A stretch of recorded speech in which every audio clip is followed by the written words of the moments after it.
আমার এত সুন্দর করে লালন পালন করে বড় করে তুলেছে। আপনি যদি নিজে নিজে অনুভব করেন, নিজে নিজে যদি নিজ বিবেককে প্রশ্ন করেন, আমি ছোটবেলা আমার মা কিভাবে আমাকে লালন পালন করছেন, বাবা কিভাবে লালন পালন করছেন, আমার এত সুন্দর করে বড় করে তুলছেন, আজকে আমি মা বাবাকে কেন কষ্ট দেই? আপনার বিবেককে প্রশ্ন করলে আপনি বুঝতে পারবা। আমার মায়েরা, ওই মা জননী গর্ভধারণ করি যখন আমার পায়েরা এত কষ্ট করে আমার মায়েরা নাকি ফরমায়, ওই সন্তান গর্ভধারণ করিয়া যেই মা রাত্রি বিনা ঘুমায় না, আল্লাহর নবীকে ফরমায় ওই মা জননী যখন সন্তান পেটে নিয়ে রাত্রি বেলা ঘুমায় না, আল্লাহর নবীকে ফরমায় রাত্রে বেলা একজন ব্যক্তি তাহাজ্জুদের নামাজ পড়িয়া যে পরিমাণ সওয়াব পাওয়া যায়, ওই সওয়াবগুলি ওই গর্ভধারণী মার আমলনামার মাঝে আল্লাহ তাআলা দান করে। নবীজি ফরমায় গর্ভধারণী মা যখন দিনের বেলা পেট করে খাইতে পারে না, খাইতে বসে সন্তান পেটের মাঝে লাথি মারে, মা খাওয়ার পিলুটটা রাখিয়া বিছানায় চলে যায়, মা খাইতে পারে না, প্রতিবাদ করে। আল্লাহর নবী ফরমায় দিনের বেলা একজন ব্যক্তি দিনের বেলা রোজা রাখিয়া যেই পরিমাণ সওয়াব পাওয়া যায়, আল্লাহর নবী ফরমান তার আমলনামার মাঝে আল্লাহ তাআলা দান করবে। সুবহানাল্লাহ, সুবহানাল্লাহ। মা বন্ধুরে তুমি ফেসিলিটি মহান আল্লাহ তাআলা দিয়েছেন। আমার এত কষ্ট করে গর্ভ ধারণ করে, ওই কষ্টটা কোনো ইঞ্জিনিয়ার বুঝবে না, কোনো ডাক্তার বুঝবে না, কোনো বৈজ্ঞানিক বুঝবে না। আমার ভাইরা, ওই মা জননী ছাড়া আর মহান আল্লাহ তাআলা ছাড়া ওই কষ্টটা ওই পৃথিবীর কেউ বুঝতে পারবে না।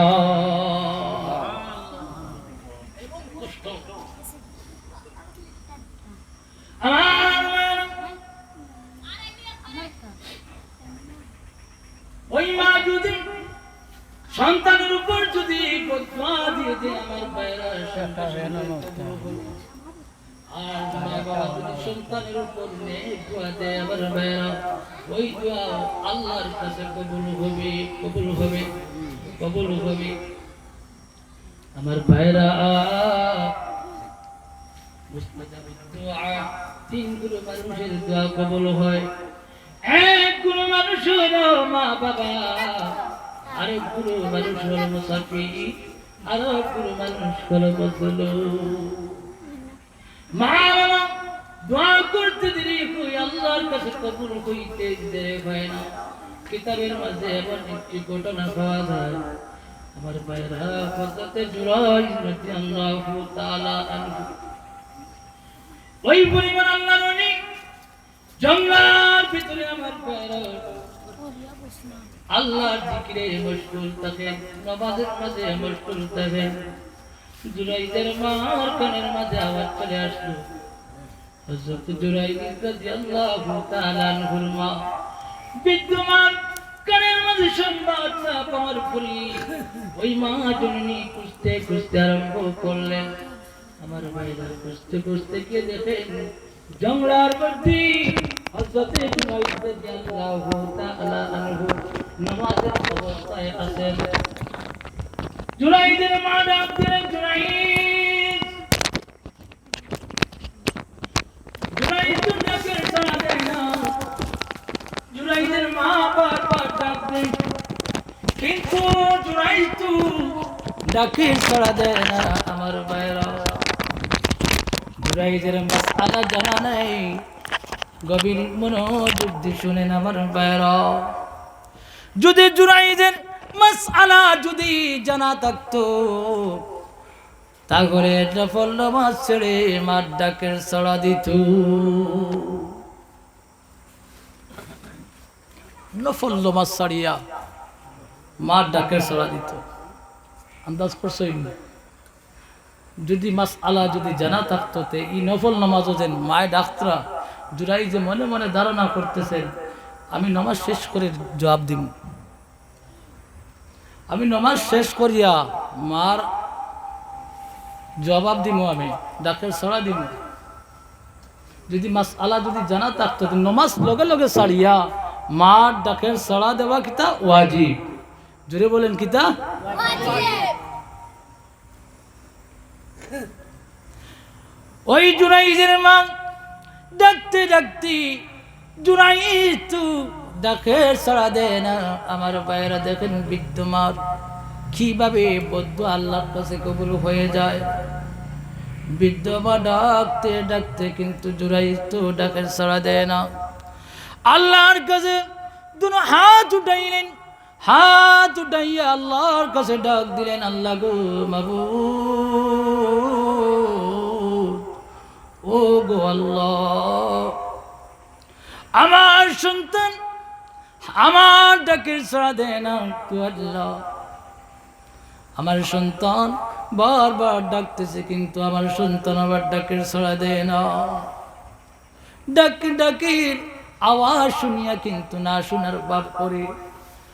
আল্লাহ গো আমার সন্তান রে ব্যবসা বেটির মুখ না দেখায়া জমিন তাকে উঠাইবা না। সঙ্গে সঙ্গে ওই বিদ্যমার ফয়রাত গুলো আল্লাহ তাআলা কবুল করে নিলি।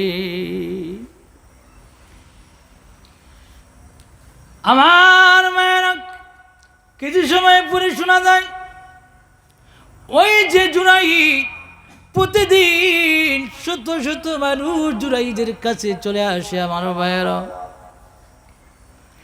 কিছু সময় পরে শোনা যায় একজন ব্যক্তি, মহিলা ব্যক্তি, ব্যবসা বেটি একজন রাখালের মাঝে খারাপ আচরণ করার পরে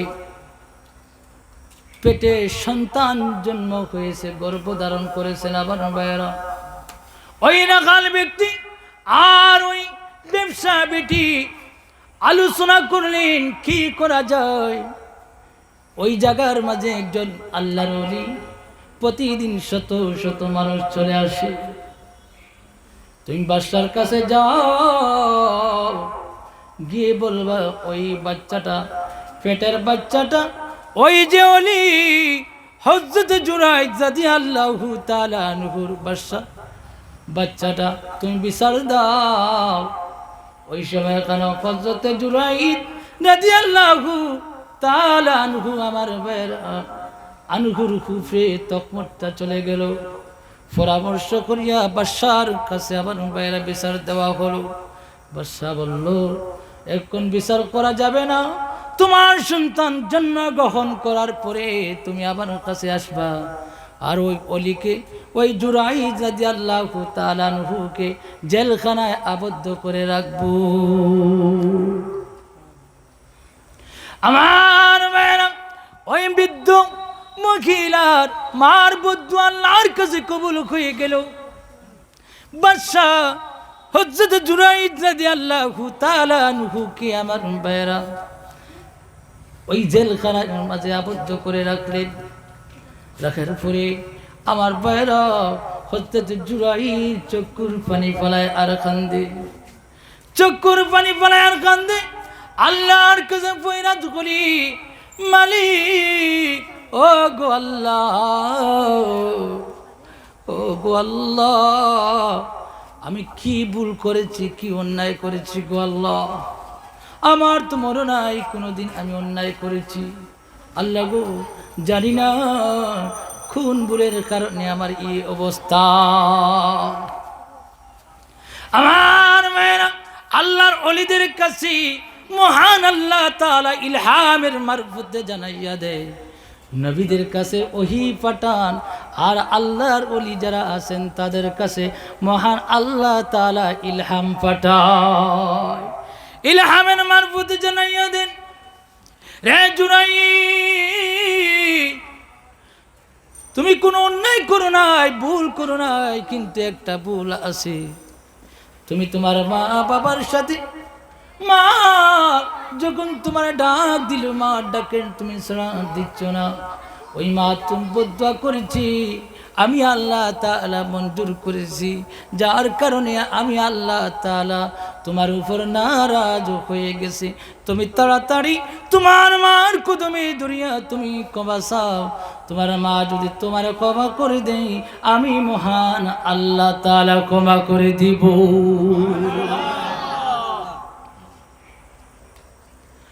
হযরত জুনাইদ রাদিয়াল্লাহু তাআলা আনহু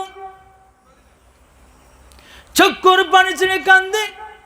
আমার ভাইরা, বাদশার কাছে ওই মহিলাটা চলে আসলো সন্তান জন্মগ্রহণ করার পরে।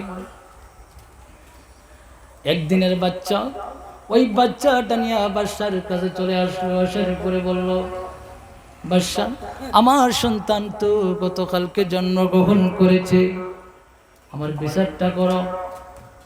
বাদশা বলল, আগামীকালকে তো হযরত জুনাইদ রাদিয়াল্লাহু তাআলা আনহু এমন কাজ করেছে, তারা তো ফাঁসির কাস্টে ঝুলাইব।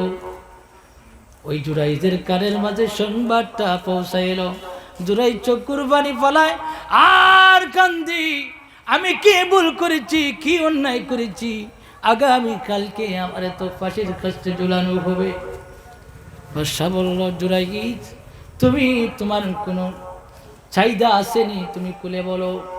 ওই জুনাইদ বলল, বাদশা, আমার কোনো চাহিদা নাই, আমার একটা চাহিদা হলো আমার মা জননী আমার পাশে নিয়ে আসো। আমার মা জননীকে আমার পাশে এনে দাও।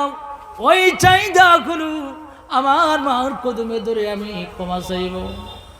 ওই মা জননী যখন জুনাইদের কিনারে আসলেন, আমার বাইরে আসার পরে হযরত জুনাইদ রাদিয়াল্লাহু তাআলা আনহু কদমে ধরিয়া চক্ষুর পানি ছেড়ে আর কান্দে, বলে, মা গো মা, মা, অন্যায় করেছি, ভুল করেছি গো মা, আগামীকালকে আমার ফাঁসির কাস্টে ঝুলানো হবে গো মা, ও গো মা, আমার ক্ষমা করে দাও। জুনাইদ চক্ষুর পানি ফেলায় আর কান্দি। আমার ভাইরা, ওই মা জননী আল্লাহর কাছে ফরিয়াদ করলেন, গো মালিক, আমার সন্তানদের যেভাবে বেইজ্জতি বানাইছো, ও গো আল্লাহ, আমার বদুয়া কবুল করেছো, ঠিক তদ্রূপ ওইভাবে আমার নেক দোয়া আপনি কবুল করুন গো আল্লাহ। আল্লাহ যেইভাবে বদুয়া কবুল করেছো, ঠিক তদ্রূপ ওইভাবে আমার নেক দোয়া কবুল করো, মঞ্জুর করো গো আল্লাহ। আমার সন্তানদের যেইভাবে বিজ্জতি বানাইছো, ওইভাবে ইজ্জতি বানাইয়া ফুলের মালা ফরাইয়া আমার বাড়িতে ফিরাইয়া দাও। জুড়ে বলেন সুবহানাল্লাহ। ওই যে বিদ্যমান জননের কদমে ধরিয়া যখন ক্ষমা চাইল, ক্ষমা চাওয়ার পরে আমার ভাইরা, ওই বৃদ্ধ মা ক্ষমা করে দিলেন, আল্লাহর কাছে নেক দোয়া করলেন। আমার ভাইরা, বাদশা ফাঁসির কাস্টে ঝুলাইবে, মুখামুখি ওই ব্যবসা বেটিরে আর ওই জুনাইদে একত্রিত করলেন। আমার ভাইরা, জুনাইদ বলল, বাদশা, কিছুক্ষণ পরে তো আমার ফাঁসির কাস্টে ঝুলাইবা। ওই ছোট্ট বাচ্চা, যেই বাচ্চাটার জিজ্ঞাসা করো, ওই বাচ্চাটা জবাব দিবে তার কে বাবা না। বাদশা চমৎকার হয়ে গেল, কি ব্যাপার, ছোট্ট বাচ্চা, একদিন খুলো, ওই বাচ্চাটা কি জবাব দিবে। ওই জুনাইদের কথা মতো বাদশা বলল, বাচ্চাটাকে বলল, তোমার বাবাকে উনি। ওই বাচ্চাটার সঙ্গে সঙ্গে জবান খুলে যায়। জুড়ে বলেন সুবহানাল্লাহ, আর একটু জুড়ে বলেন সুবহানাল্লাহ। সঙ্গে সঙ্গে ওই বাচ্চাটার জবানটা খুলে গেল। বাচ্চাটার জবানটা যেইভাবে খুলে গেল, কুলার পরি বাচ্চাটা, ওই বাচ্চাটা জবাব দেয়, রে বাদশা, উনি তো একজন হক্কানি ওলি, উনি তো একজন ওলি, উনি তো একজন মকবুল বান্দা, উনি একজন প্রকৃত ওলি, উনি তো আমার বাবা নাই, আমার বাবা হলো রাখাল বেটা। উনি তো আমার বাবা না, আমার বাবা হলো রাখাল বেটা। তাহলে বোঝা গেল মার দোয়া নেক দোয়াও কবুল।